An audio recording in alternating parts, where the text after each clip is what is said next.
Cotonou, ville phare du Bénin.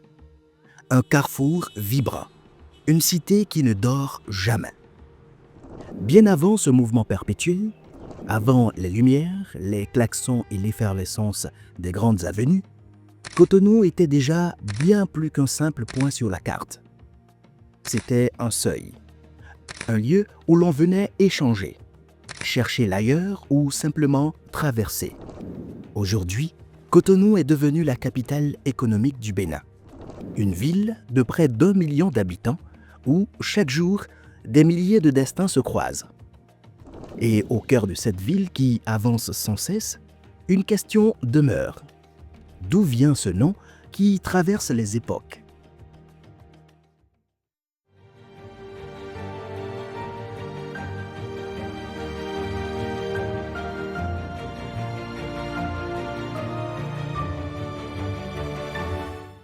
Moi, je n'aimerais pas me substituer aux historiens.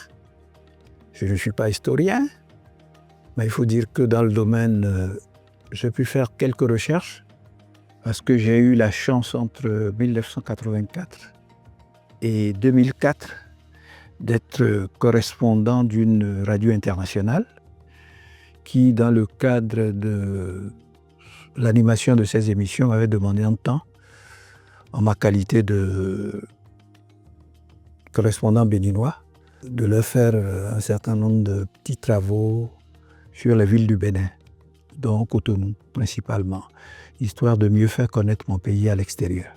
Alors dans ce cadre, j'avais eu à faire quelques enquêtes sur la ville de Cotonou. Je dois avouer que, en l'absence d'archives très fiables, c'était difficile dans le temps d'avoir tous les éléments qu'on voulait.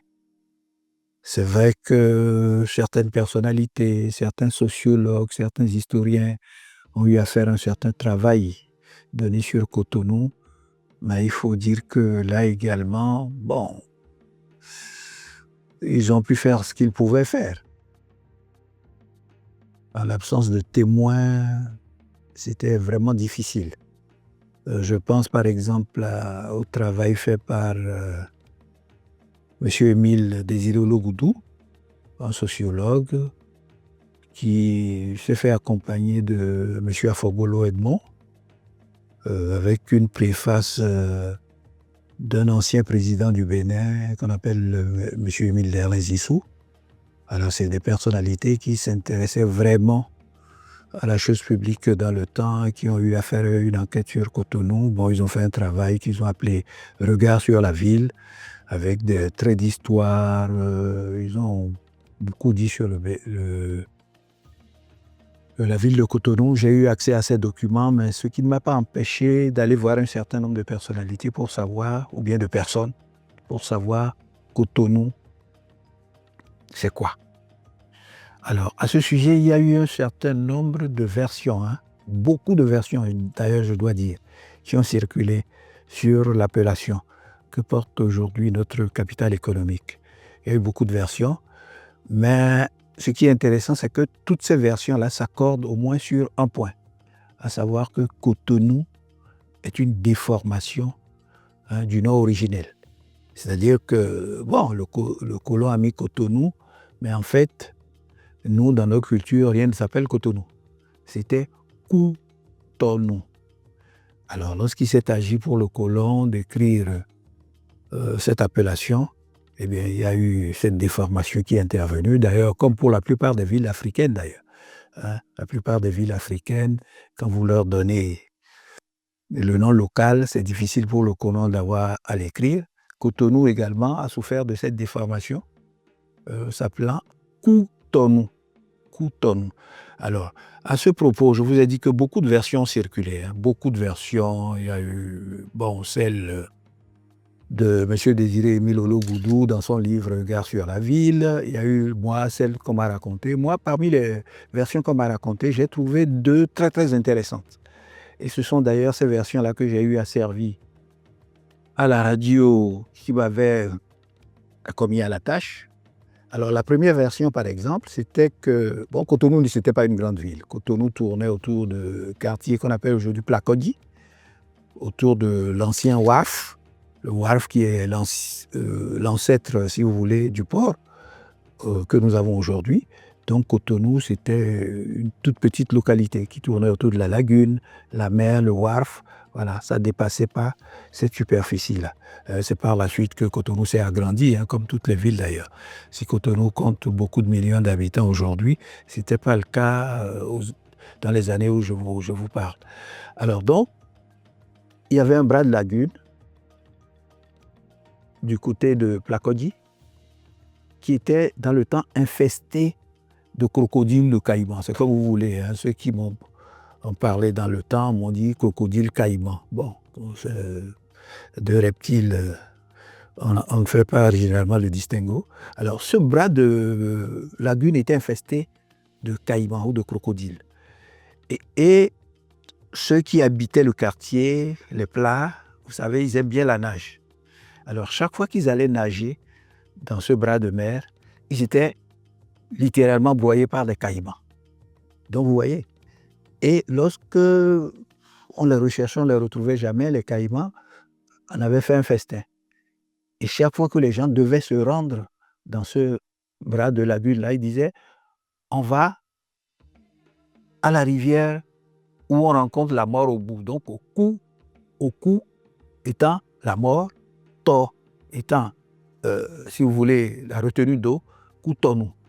Donc si vous allez là-bas, forcément, vous avez la mort au bout. Parce qu'il y a des caïmans qui tout de suite font de vous leur festin. Donc ça, c'était la première version qu'on m'avait racontée. Donc Cotonou, ça veut dire que lorsque vous allez dans cette lagune-là, il y a forcément la mort parce qu'il y a des caïmans qui rôdent. Et dès que vous rentrez dans la lagune, les caïmans vous mangent.